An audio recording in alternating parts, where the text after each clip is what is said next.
নমস্কাৰ সকলো লোকে আমাৰ D-XIKHYA চেনেলটোলৈ স্বাগতম জনাইছো আজি মই আপোনালোকৰ লগত BA সেকেন্ড সেমিষ্টাৰৰ ডিব্ৰুগড় ইউনিভাৰ্চিটিৰ অন্তৰ্গত পলিটিকেল সায়েন্সৰ মেজৰ সিলেবাসখিনি পাৰ্ট 2 আলোচনা কৰিম মই আমাৰ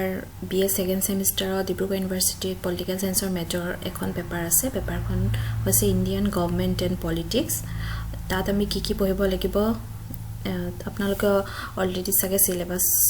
চাইছে বা আপোনালোকে অধ্যয়ন কৰিও আছে তথাপিও মই যিকোনো বস্তু পঢ়াৰ আগতে যেহেতু সিলেবাসখন চাই লোৱাটো প্ৰয়োজনীয় গতিকে মই আপোনালোকৰ লগত প্ৰথমে সিলেবাসখন ডিসকাস কৰি লওঁ তাৰ পিছত আমি ফাৰ্দাৰ বাকিখিনি পঢ়িম সিলেবাসখন চাব সিলেবাসখনত আছে আমাৰ টোটাল 80 মাৰ্কস আছে এনসেমত আৰু ইনসেমত আছে 20 মাৰ্কস মানে আমাৰ এতিয়া 80 মাৰ্কসৰ আমাৰ পেপাৰখন আহিব আৰু আমাৰ পেপাৰখনক 5টা ইউনিটত ভাগ কৰা হৈছে প্ৰতিটো ইউনিটৰ পৰা আপোনালোকে দেখা পাইছে সাগে 16 মাৰ্কস কে আছে 16 মাৰ্কস কে প্ৰতিটো ইউনিটত দিয়া আছে তো প্ৰথম ইউনিটটো হৈছে the constituent assembly and the constitution আমি প্ৰথম যেটো ইউনিট তাত পঢ়িম কনস্টিটিউশন এসেম্বলি মানে কি হয় আৰু কনস্টিটিউশন খন আমাৰ কনস্টিটিউশন খন কেনেকে ভাৰতৰ কনস্টিটিউশন খন কেনেকে গঠিত হ'ল আৰু কনস্টিটিউশন এসেম্বলি কেনেকে বনালে মানে কেনেকে বস্তুটো আৰম্ভ হ'ল লাষ্টত গৈ কেনেকে আমাৰ কনস্টিটিউশন খন ফৰ্মেশন হ'ল আমি গুটিখিনি আলোচনা কৰিম তাৰ ভিতৰত আমি পঢ়িম ইউনিট 1 ৰ ভিতৰত ফ্ৰেমিং অফ দা কনস্টিটিউশন কেনেকে ফ্ৰেম হ'ল কনস্টিটিউশন খন তাত কেটামান এক্ট আছে হে ইম্পৰ্টেন্ট এক্ট কেটামান আমাৰ ইয়াত উল্লেখ কৰা আছে এই এক্ট কিখন আমি পঢ়িব লাগিব 1909 1919 1935 আৰু 1948 চন এই চাৰিটা এক্ট আমি পঢ়িব লাগিব এক্টখিনি পঢ়াৰ পিছত তাৰ পিছত আমাৰ কনস্টিটিউশন খন আৰু যেটো প্ৰিএম্বল প্ৰস্তাৱনা বুলি কও সেই প্ৰস্তাৱনা পাঠটো আমি পঢ়িম তাৰ পিছত মেজৰ ফিচাৰ্স অফ দা কনস্টিটিউশন আমাৰ মানে যিখিনি বৈশিষ্ট্য হয় আমাৰ কনস্টিটিউশন খনৰ হেখিনি পঢ়িম তাৰ পিছত তৃতীয়তে আমি পঢ়িম ফান্ডামেন্টাল ৰাইটস অৰ্থাৎ আমাৰ মৌলিক অধিকাৰখিনি আমাৰ কনস্টিটিউশনে যিখিনি অধিকাৰ আমাক দিছে সেই অধিকাৰখিনি পঢ়িম তাৰ পিছত আমাৰ মৌলিক কৰ্তব্য ফান্ডামেন্টাল ডিউটিছখিনি পঢ়িম এণ্ড লাষ্টত আমি পঢ়িম directive principles of state policy যিখিনি আমাৰ নিৰ্দেশাত্মক নীতি দিয়া আছে তাৰ বিষয়ে পঢ়িম হেখিনি আমাৰ হৈ গল ইউনিট 1ত এতিয়া আমি ইউনিট 2 তো একে 16 নম্বৰে আহিব তাত আছে অৰ্গানছ অফ গভৰ্নমেন্টৰ পাৰ্ট কেটামান দিয়া আছে অৰ্গানছ যিখিনি আমি জানো লেজিসলেটিভ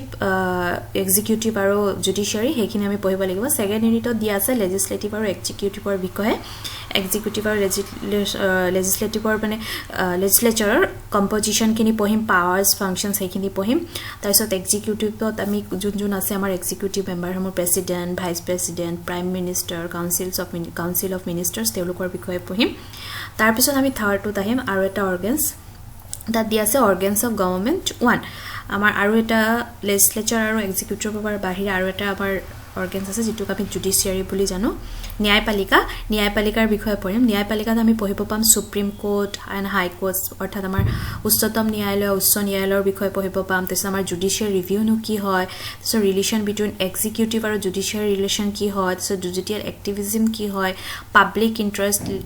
লিজিটিগেশন কি হয় যাক আমি PIL বুলি কওঁ শৰ্টত তাৰ বিষয়ে আমি জানিম তাতো আমাৰ 16 মাৰ্কস আহিব তাৰ পিছত আহিলে ফৰ্থ ইউনিটলে ফৰ্থ ইউনিটত আছে আমাৰ ফেডাৰেলিজম সিস্টেমৰ কথা আছে তাত ফেডাৰেলিজমৰ মানে কি হয় তাৰ নেচাৰ তাৰ পাৱাৰ খিনি ইমাৰ্জেন্সি প্ৰভিশনছ খিনিৰ বিষয়ে পঢ়িম তাছ আমাৰ সেন্ট্ৰাল আৰু ষ্টেটৰ ৰিলেশন খিনি পঢ়িম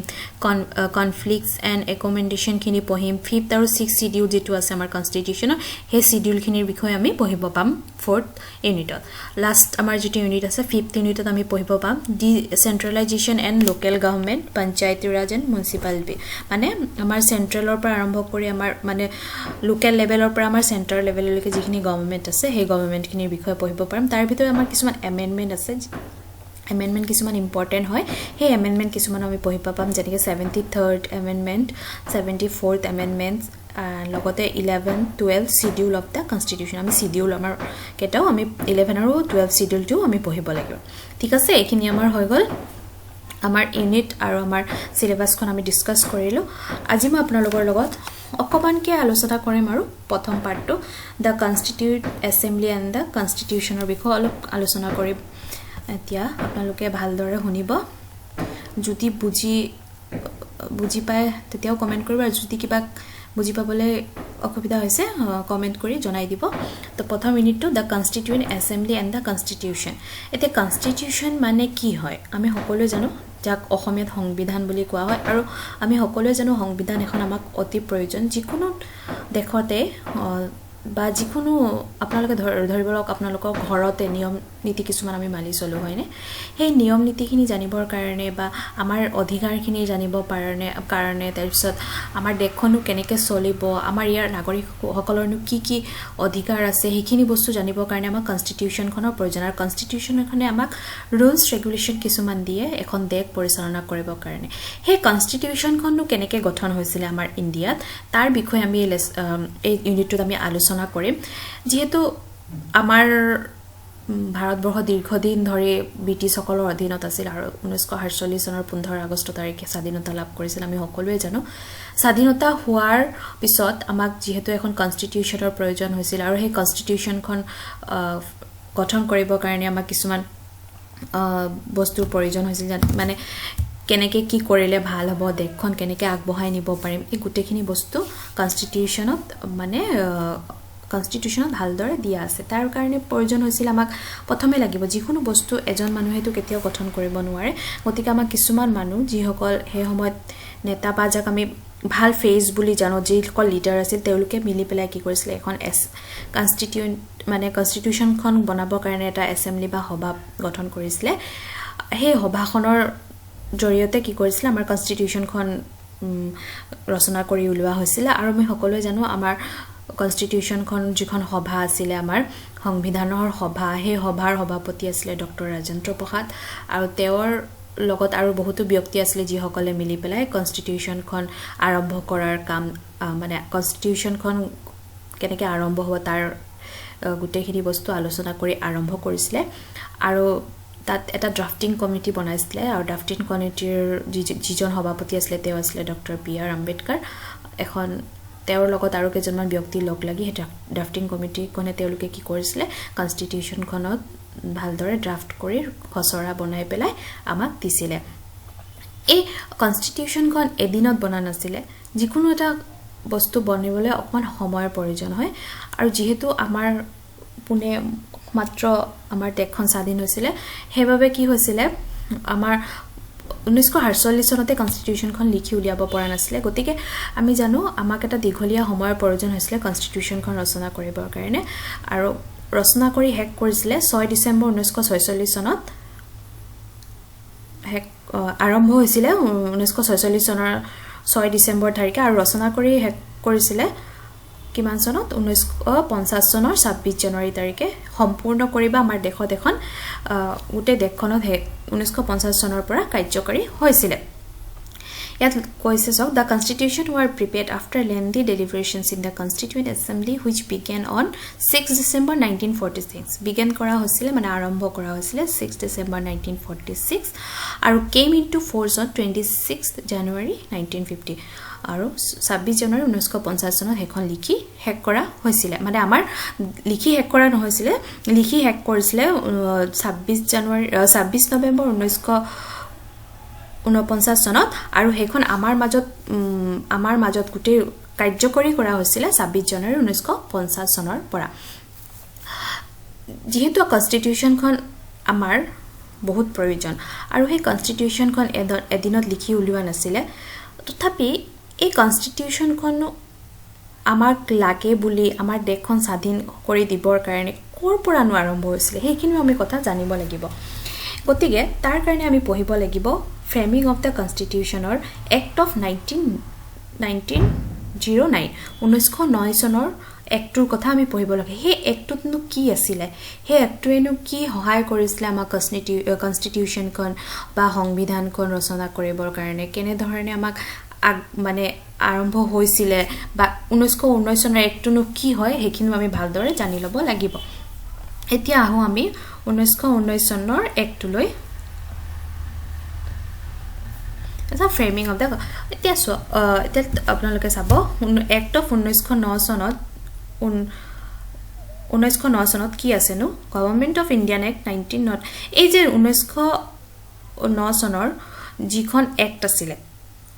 ঠিক আছে একটন আৰু এটা আমি এক নামে জনা যাও হেতু জানো আমি মৰলে মিন্টো ৰিফৰ্মস বুলি এখন ইন্ট্ৰোডিউস হৈছিলে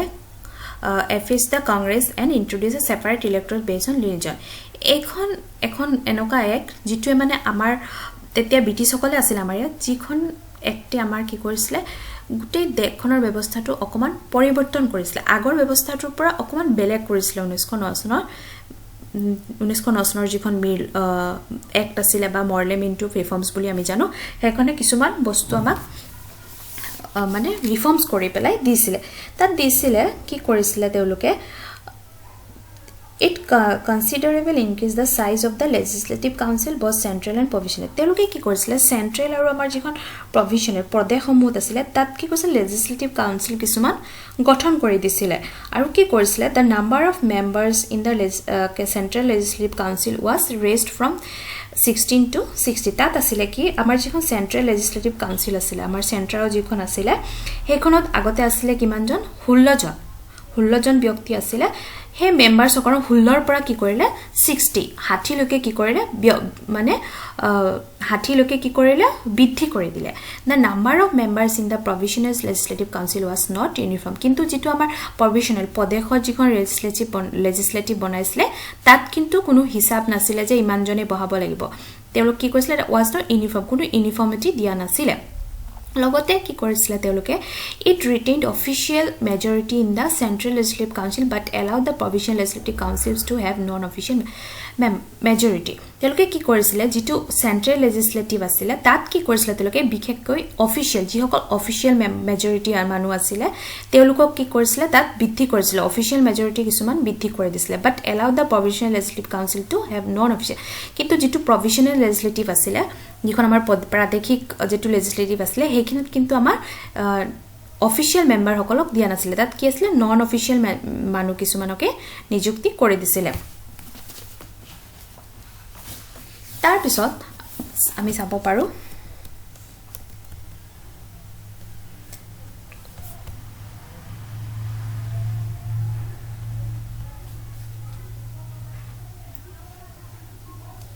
তাৰ পিছত আমি it enlarges the deliberative function of the legislative council at both the levels for example members were allowed to ask supplementary question move resolution on the budget and so on ইয়াৰ এটো এটা বহুত important কাম কৰিছিল ইয়াৰ আগলৈকে আমাৰ যেটো ভাৰতবৰ্ষত system আছিল লেজিসলেটিভৰ তাত কি কৰিছিল কোনো মানুহে কোনো কোৱেশ্চন কৰিব পৰা নাছিল এতিয়া যেনেকৈ আমাৰ যেতিয়া আমাৰ লেজিসলেটিভ কাউন্সিল পুৰত এসেম্বলি হয় তেতিয়া কি কৰিব পাৰে এটা কোৱেশ্চনিং ৰাউন্ডটো আমাৰ থাকে হয় না আমি সকলে জানো তাত কি কৰিব পাৰে তাৰ মেম্বাৰছ খিনি কোৱেশ্চন কৰিব পাৰে কিবা বিলৰ ওপৰত বা তেওঁলোকৰ আৰু বিখে বহুত ভালকে জানিব কাৰণে হয়তো কোৱেশ্চন কৰিব পাৰে কিন্তু আমাৰ এটো 1909 চনৰ আগলৈকে তেনেকুৱা কোনো সিস্টেম নাছিল যত মেম্বাৰছ সকলে কোৱেশ্চন কৰিব পাৰে হে কাৰণে এই 1909 চনৰ যিখন এক্ট আছিল তাত কি কৰিছিল মেম্বাৰছ সকলক এলাউড কৰিছিল তেওঁলোকে কিছুমান কোৱেশ্চন hudiব পাৰে সেশনত তাতো move resolution on the budget and so on বাজেটৰ যেটো সেপাৰেট কে সেশন আছিল তাতো কি কৰিব পাৰিছিল কোৱেশ্চন hudiব পাৰিছিল তাৰ পিছত it provided for the association of Indians with the executive council of the viceroy and governors তাৰ লগতো আৰু এটা ইম্পৰ্টেন্ট কাম কৰিছে তেওঁলোকে কি কৰিছিল আমাৰ ইণ্ডিয়াৰ যেটো এক্সিকিউটিভ কাউন্সিল আছিল তাৰ আগলৈকে কি নাছিল আমাৰ কোনো ভাৰতীয় ব্যক্তিক তেওঁলোকে তাত জয়েন কৰিব দিয়া নাছিল তেওঁলোকৰ মানুহে আছিল ব্ৰিটিছ সকলে তাত কি কৰি আছিল কাম কৰি আছিল তাৰ আগলৈকে কোনো ভাৰতীয় মানুহে তেনেকে এক্সিকিউটিভ কাউন্সিলত কাম কৰিবলৈ ভাইসৰয় যি আছিল তেওঁৰ অফিসত কাম কৰিবলৈ সুবিধা পোৱা নাছিল কিন্তু এই 1909 চনৰ যেটো আইন আছে হেখনে কি কৰিলে আমাৰ ইন্ডিয়ান ব্যক্তি কি কৰিলে এক্সিকিউটিভ কাউন্সিল বা ভাইসৰয় অফিসখনত কি কৰিলে কাম কৰিবলৈ সুবিধা দিলে তাৰ ভিতৰত ইম্পৰ্টেন্ট ব্যক্তি যি হল সত্যেন্দ্ৰ প্ৰসাদ সিনহা তেও কি কৰিছিল প্ৰথমজন first Indian to join the viceroy executive council viceroy যিখন এক্সিকিউটিভ কাউন্সিল আছিল সত্যেন্দ্ৰ প্ৰসাদ সিনহা প্ৰথমজন ভাৰতীয় যি এটাত কাম কৰিবলৈ সুবিধা লাভ কৰিছিল আৰু তেও তাত কি হৈছিল তেও কি হিচাপে তেও এজন মন্ত্ৰী হিচাপে তাত মানে মেম্বাৰ বা মন্ত্ৰী হিচাপে তেও ৰখা হৈছিল তেও আছিল হি ওয়াজ দা এপয়েন্টেড এজ দা ল মেম্বাৰ তেও ল মেম্বাৰত কি আছিল ল যেটো কাউন্সিল আছিল হে ল কাউন্সিলৰ তেও কি কৈছিল মেম্বাৰ হ'ব পাৰিছিল তাৰ পিছত আৰু এটা বহুত ইম্পৰ্টেন্ট এটো একটক জনা যায় কাৰণ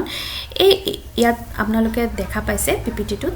তাত লিখিত আছে the act introduced a system of communal representation for Muslim by accepting the concept of a separate electorate. It was a system where seats were reserved only for Muslim and only Muslim would be polled. তেওঁলোকে আৰু এটা system কৰিছিলে ইয়াত তেওঁলোকে কি কৰিছিলে মুসলিম যিসকল ব্যক্তি আছিল মুসলিম যিসকল সম্প্ৰদায় মানে লোক আছিল আমাৰ ইয়াত কমিউনিটি আছিল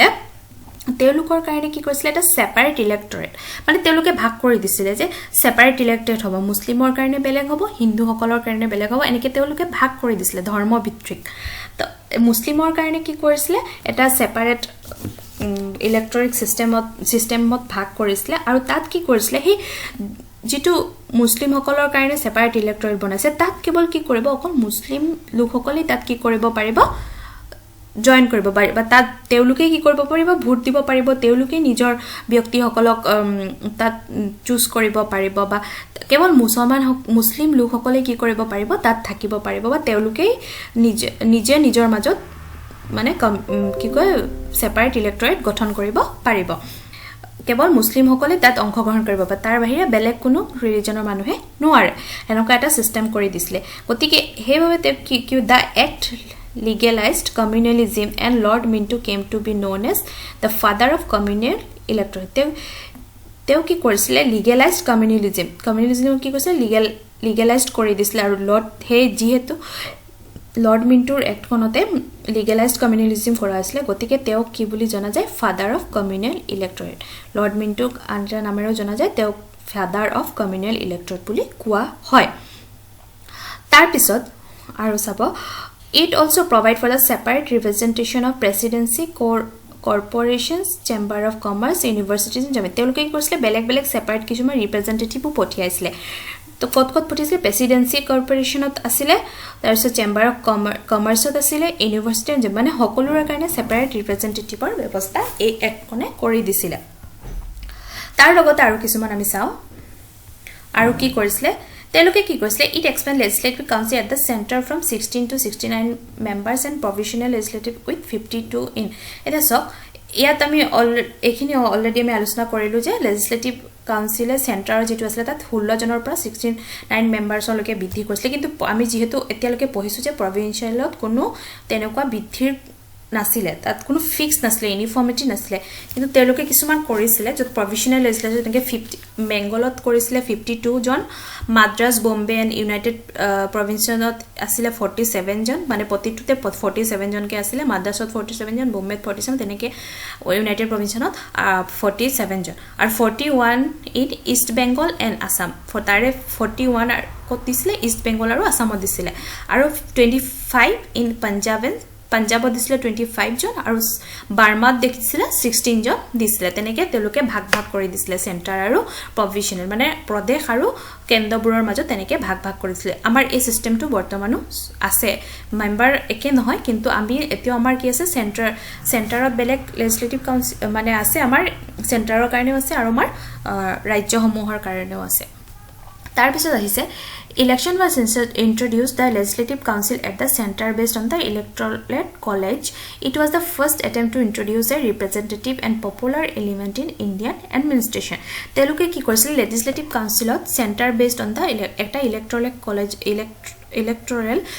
ব্যবস্থা কৰিছিল যাৰ জৰিয়তে legislative council কি হ'ব পাৰে ইলেকশন হ'ব পাৰে legislative council ব্যক্তিসকলক এটা electoral কলেজৰ দ্বাৰা নিযুক্তি দিয়া হৈছিল আৰু এটোই আছিল first attempt to introduce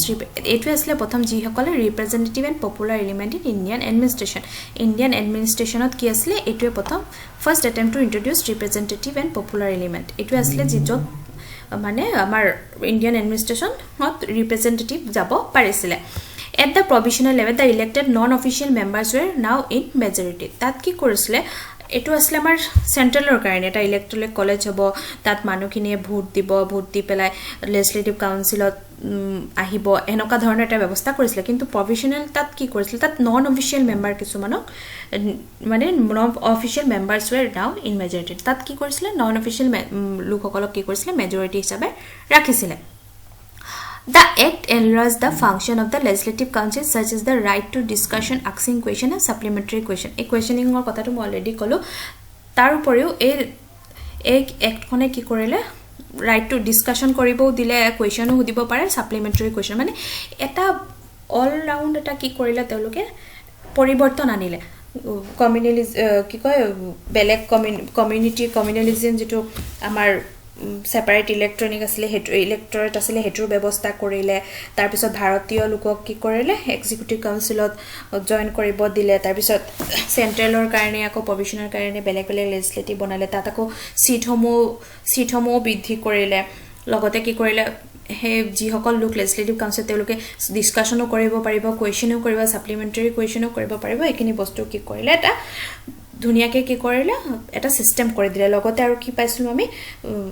separate ৰিপ্ৰেজেন্টেটিভও পঠাইছিলে বেলেগ বেলেগ কামৰ কাৰণে বেলেগ বেলেগ ৰিপ্ৰেজেন্টেটিভও পঠাইছিলে এটুৱে আছিল বিশেষকে 1909 চনৰ যেটো এক্ট আছিল এটোৰ বিষয়ে আজি আমি ইমানলৈকে আলোচনা কৰিলো তাৰ পিছত আমি নেক্সট ক্লাছত আলোচনা কৰিম নেক্সট আমাৰ যেটো এক্ট দিয়া আছে 1919 মই ভাবিছো আপোনালোকে বুজি পাইছে যদি কিবা বুজি পাবলৈ দিগদাৰ হয় মোক কমেন্টত জনাই দিলে হ'ব কোন দখৰ পাৰ আকৌ বুজাই দিব লাগে মই আকৌ বুজাই দিম হেকতে আপোনালোক সকলোকে ধন্যবাদ থ্যাংক ইউ